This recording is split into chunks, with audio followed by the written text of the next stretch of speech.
Alright, folks, today we're talking about all things green. I don't mean weed, although I'm sure some of you might be thinking that. I mean, we're talking about the early summer produce that's hitting the shelves, the mint, the basil, the peas, and the broad beans. These are the gentle, early season flavors that are worth celebrating before the real heat hits and all you want is watermelon and feta cheese. Now, when those new broad beans come in, you gotta crack open those pod and give those tiny kidney-shaped beans a try. They're so good raw, but if they're any bigger than your little fingernail, you gotta cook them up, boil them for 3-4 minutes, drain them, toss with olive oil and chopped mint, and then throw in some milk, white ricotta. It's a meal fit for a king. But maybe you want to get a little fancy, and braising is more your style. That's okay, I got you.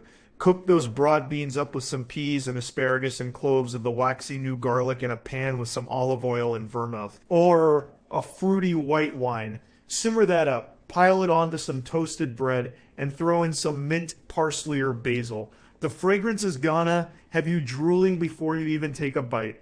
If you're looking for something to pair with your asparagus, I've got just the thing. I'm talking about a pesto of pounded herbs, garlic, and olive oil.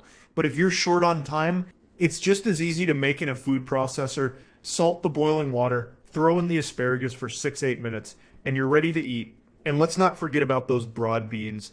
They're the star of the show in this dish. Get yourself some butter, spring onion cream, and dill fronds, and you've got a recipe for success. Cook up those broad beans, get them into the pot with the butter, spring onions, and cream, and bring it all to a boil. Add in some salt, black pepper, and lemon juice, and those beans are good to go, all right?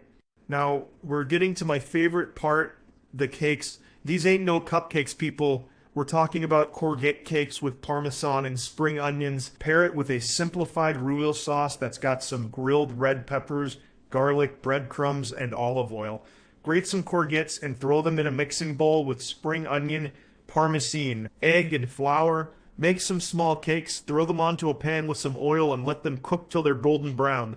Then dip them in that delicious rouille sauce. Last but not least, we've got crumbed and fried prawns with a green chutney. This one's easy.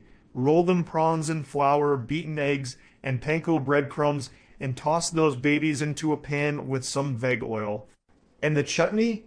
It's simple. Coriander, vegetable oil, ginger, garlic, green chilies, lime juice, water, and some peas. Throw it all into the blender and bam, you've got yourself some tasty green chutney. That's about it. See ya.